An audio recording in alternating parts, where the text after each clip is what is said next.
नमस्कार। प्रवर्तन निदेशालय यानी ईडी ने प्रदेश की ईओडब्ल्यू के पास एक और एफआईआर दर्ज करवाई है, जिसमें डीएमएफ फंड के दुरुपयोग और कस्टम मिलिंग में हुई धांधली के बारे में जानकारी दी गई है। अब डीएमएफ फंड क्या होता है? डीएमएफ फंड होता है, हर जिले में एक फंड अवेलेबल होता है जो कि कलेक्टर के अंडर में होता है।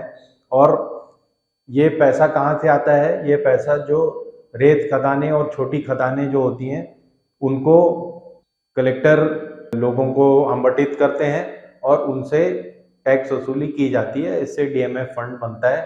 ये डीएमएफ फंड केंद्र सरकार की योजना के तहत जो भी काम होते हैं उसके लिए डायरेक्टली कलेक्टर खर्च कर सकता है।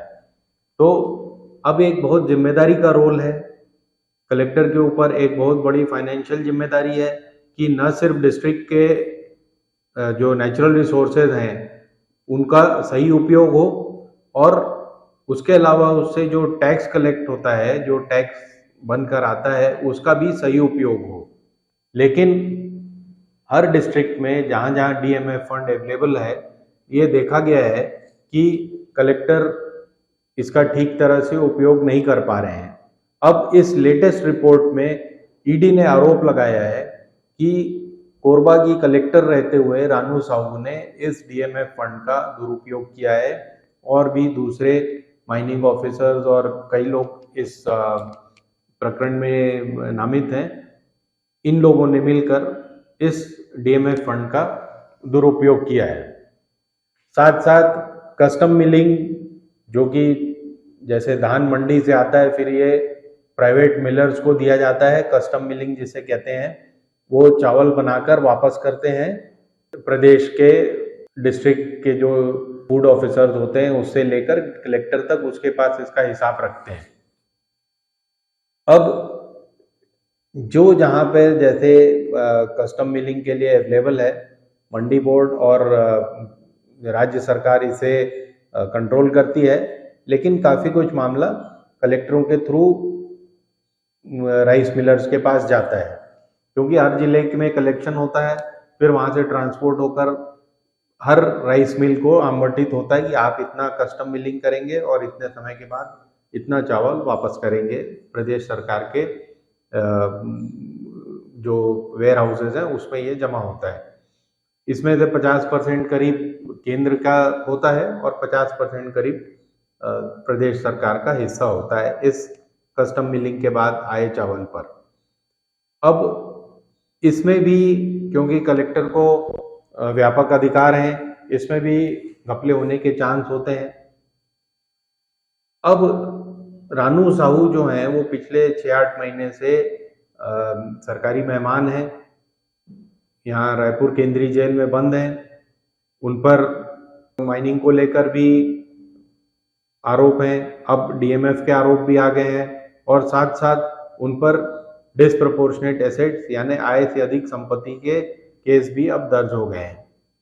तो क्या रानू साहू, जो कि प्रदेश की पहली महिला आईएएस अधिकारी थी, छोटे से गांव से आती हैं, पांडुका से, पुराने रायपुर जिले और अब गरियाबंद जिले में जो आता है गांव, वहां से आती हैं, अच्छे सम्भ्रांत साहू परिवार से हैं, क्या वो जो उन पर ये आरोप लग रहे हैं वो सही हैं या क्या वो ऐसा करने के काबिल हैं या किसी ने उन्हें प्रेरित किया? अब किसने प्रेरित किया उन्हें ये तो वक्त बताएगा, लेकिन अभी जो सुगबुगाहट है उससे यही पता लगता है कि जो उनके साथ लोग गिरफ्तार हैं उनमें ही कुछ लोगों ने उन्हें प्रेरित किया होगा, वरना रानू साहू एक बहुत ही अच्छी ऑफिसर साबित हो सकती थी स्टेट के लिए। अब उनका क्या होगा ये तो आने वाला वक्त बताएगा, लेकिन साथ साथ आप ये सोचिए, ये सोचना आपके लिए बहुत निहायत ही आवश्यक है अब, क्योंकि 3 महीने में इलेक्शन है, कि भूपेश बघेल का क्या होगा। जिस तरह से घेरा डाला जा रहा है पूर्व सीएम के लिए, उससे सिर्फ 2 ही बातें साबित होती हैं। आप खुद अंदाज लगाइए, बिहार में घेरा डाला नीतीश पे तो नीतीश कल्टी मार गए और अब वो अपने पलटू राम होने का भी कोई गम नहीं खाते। उधर झारखंड में वहाँ के चीफ मिनिस्टर श्री सोरेन पर दोबारा से ईडी का दबाव डाला जा रहा है। दिल्ली में केजरीवाल जी पर दबाव डाला जा रहा है और बिहार में नीतीश कुमार के पलटी मारने के बाद अब लालू प्रसाद एंड फैमिली पर फिर से दबाव डाला जा रहा है ईडी और सीबीआई का। अब ये तो हुए वो 3 स्टेट जिनमें बीजेपी को लगता था कि उनको सीटें कम आ सकती हैं, वो कमजोर हो सकती हैं।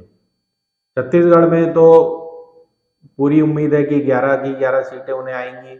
पहले भी शायद एक आध सीट बच जाती थी, तो वो भी इस बार उन्हें जीतने की उम्मीद है।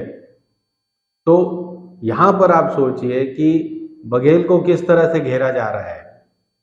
उनके सारे ऑफिसर्स, उनके पूरे मंत्रालय, उनके सारे लोग जो पार्टी में थे या उनसे जुड़े हुए थे, उन सबको घेर लिया गया है।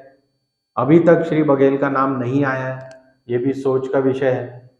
तो इसके 2 ही परिणाम हो सकते हैं, या तो आगे पीछे उनका नाम लिया जाएगा, कोई न किसी को गवाह बना लिया जाएगा, या श्री बघेल खुद बाउंड्री पार करके बीजेपी में चले जाएंगे। तो इससे ये सुनिश्चित होगा, आखिर श्री बघेल का बीजेपी में क्रॉस करना या उनको इस तरह से घेराबंदी करके रखना क्यों जरूरी है। वो इसलिए कि अब पूरे कांग्रेस में कोई लीडरशिप बची नहीं है स्टेट लेवल पर।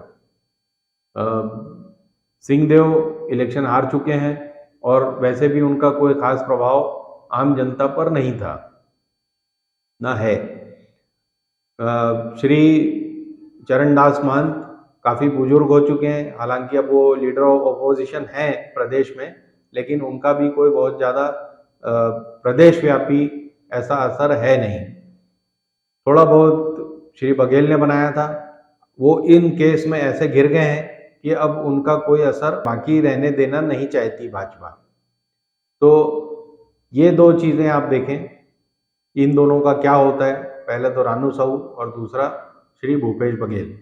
श्री भूपेश बघेल अगर कल्टी मारते हैं तो उनके साथ के जितने उनके जुड़े हुए वर्मा, गर्ग वगैरह हैं, वो भी कल्टी मारेंगे ही। इनकी एडजस्टमेंट बीजेपी, स्टेट बीजेपी में कैसी होती है, ये भी देखने वाले होंगे। अगर वो कल्टी नहीं मारते हैं तो क्या होता है प्रदेश कांग्रेस में, ये भी देखने वाला विषय होगा कि इनको 11 कैंडिडेट किस तरह के मिलते हैं लोकसभा चुनाव में। तो आने वाला समय राजनीतिक तौर पर काफ़ी एक्साइटिंग होने वाला है। तब तक हमसे जुड़े रहिए। धन्यवाद। हिंदुस्तान जिंदाबाद।